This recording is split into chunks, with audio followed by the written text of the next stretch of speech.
तो तुम AI PC लेने वाले हो। तुम्हें सच्ची में लगता है तुम्हारे लिए यूजफुल है?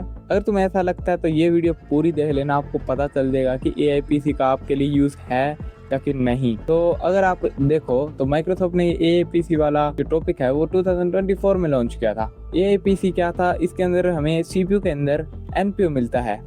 एनपीयू का फुल फॉर्म है न्यूरल प्रोसेसिंग यूनिट, जो भी एआई वाला काम होता है। ये को पायलट प्लस पीसी 60,000 की रेंज से स्टार्ट होते हैं और उससे 1 लाख से हाई हो जाते हैं। मैं ऐसा नहीं कह रहा कि सारे एआई पीसी बेकार हैं।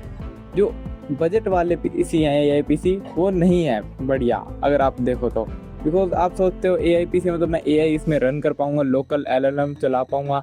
तो गाइस ऐसा नहीं है, ये इतने पावरफुल नहीं है। इनमें आपको कितने टॉप्स मिल जाते होंगे, जैसे कि 50 टॉप्स, ये आपका नहीं काम कर पाए। बिकॉज जो एआई है ना, एआई को ट्रेन करने के लिए डेडिकेटेड आपको जीपीयू चाहिए होता है। मिनिमम आपको 8 GB VRAM चाहिए होती है अगर आपको बहुत को एलएलएम को ट्रेन करना है। तो अगर आप देखो तो इनमें 50 टॉपिक्स हैं। वहीं पे अगर आप देखो जैसे कि हम देख लेते हैं RTX 6090 की, तो उसके अंदर आपको 24,000 कोर देखने को मिल जाती है। तो इससे बहुत बड़ा डिफरेंस होता है। आपको डेडिकेटेड जीपीयू तो चाहिए ही चाहिए। एआई वाले पीसी आपका काम नहीं करने वाले, ये आर्म बेस्ड होते हैं। इनमें स्नैपड्रैगन एक्स लाइट का प्रोसेसर देखने को मिल जाता है आपको। और जो अगर हम रिसेंट केसेस की बात करें तो इसमें बहुत ज़्यादा लैग इशू आया है।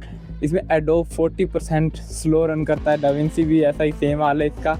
इनमें आप जो विंडोज़ पे सॉफ्टवेयर चलाते हो ना, जो x86 आर्किटेक्चर पे बेस होते हैं, वो इस पे बहुत स्लो चलेंगे।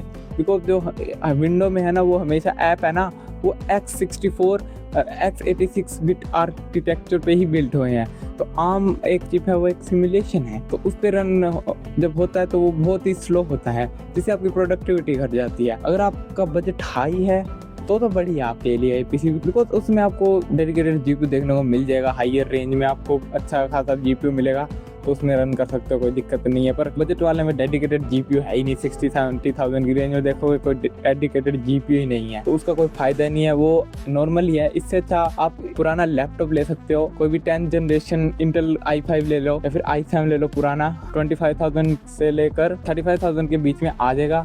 और बाकी बचे 25,000 का कोई माइक ही ले लो या फिर जो कोई भी कंटेंट क्रिएटर टूल है वो ले लो, उससे ज़्यादा फायदा होगा आपका। और ये एआई पीसी से तो काफ़ी ज़्यादा बढ़िया इन्वेस्टमेंट है। बिकॉज अगर आप सोच रहे हो कि एआई पीसी एक इन्वेस्टमेंट है, तो नहीं है। बिकॉज कोई फायदा नहीं होने वाला। बजट एआई पीसी बहुत ही बेकार है, कोई यूज़ नहीं होगा आपका। इससे अच्छा आप बढ़िया पुराना लैपटॉप लो जिसमें डेडिकेटेड जीपीयू मिलेगा। और जब आपका काम हो जाए और अपग्रेड करने का वक्त आए तब थोड़ा महंगा ले लेना, बजट बढ़ा लेना। अभी जरूरी अगर आपका बजट टाइट है तो मत लो पीसी, बिकॉज इतना फायदा ही नहीं है यहाँ। आप खुद ही देखो, आप जिस चीज के लिए ले रहे हो, एआई नाम है, एआई सिर्फ मार्केटिंग है। असल में जो यूज एआई का होने वाला वो अभी तक नहीं डेवलप हुआ इतना। अभी मास मार्केट में अवेलेबल नहीं है वो जो तो आप ढूंढ रहे हो। अभी सिर्फ मार्केटिंग एग्जिस्ट करती है पर यूज एग्जिस्ट नहीं करता। तो मैं यही कहूंगा कि मत लो एआई पीसी, बजट वाले बहुत ही आपका कोई फायदा नहीं होगा, वेस्ट लगेगा आपको, क्योंकि इनमें बहुत ही स्लटर आता है, लैग होता है बहुत ज्यादा। कोई भी जैसे आप x86 वाले टूल रन करोगे तो बहुत स्लो होंगे रन, बिकॉज वो कभी उसके लिए बनाए ही नहीं गए जिस चीज के लिए।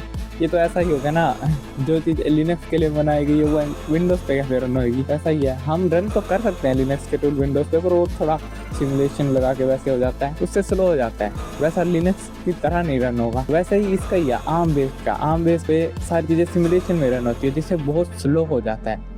और यही जो आप देखते हो इसके एआई पीसी के जो फीचर्स हैं, जैसे ब्लर, बैकग्राउंड ब्लर हो जाता है, और जैसे ये ट्रांसलेशन कर देगा, और ये चीज़ें ये आपको एक दूसरे इंटेल AMD वाले प्रोसेसर्स में भी मिल जाएगी।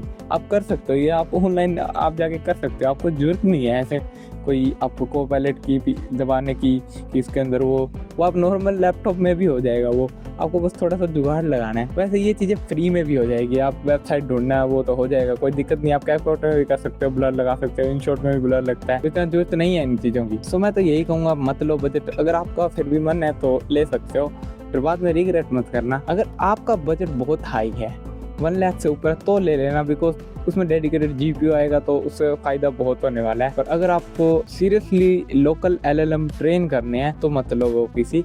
थोड़ा वेट करो, पुराना पीसी लो, थोड़ा वो करो, थोड़ा वेट करो, मेहनत करो, पैसे कमाओ और अपना बजट बढ़ा लो, तब ले लेना पीसी। वो ज़्यादा फायदा रहेगा, वो एक इन्वेस्टमेंट होगी आपकी। पर अभी लोगों को फायदा नहीं होगा, आपको रिजल्ट आपको वो दिखाई देगा 2 महीने में ही अगर आप ये बजट वाले AI PC ले लिए तो। अब मेरा जो 10th जनरेशन का इंटेल i5 है वो इससे बढ़िया चलता है, वो सारे काम कर लेगा। अगर आपको भी चाहिए कि मैं उसका रिव्यू दूं लैपटॉप का पूरा, तो आप मेरे चैनल पे जाके देख सकते हो, आपको मैं यहाँ पे दिखा दूंगा वीडियो। और अगर मेरे से आप दोबारा रिव्यू करवाना चाहते हो तो कमेंट में लिख देना लैपटॉप रिव्यू, मैं एक डेडिकेटेड दोबारा वीडियो बनाने वाला हूँ सर उसकी, बिकॉज जो पहले वाली वीडियो वो बिल्कुल सही नहीं बनी मेरी। और मुझे अगली वीडियो का टॉपिक, मैं उसी टॉपिक पर अगली वीडियो लाऊंगा। तो मिलते हैं अगली वीडियो में, तब तक के लिए bye bye. By the way, I love you.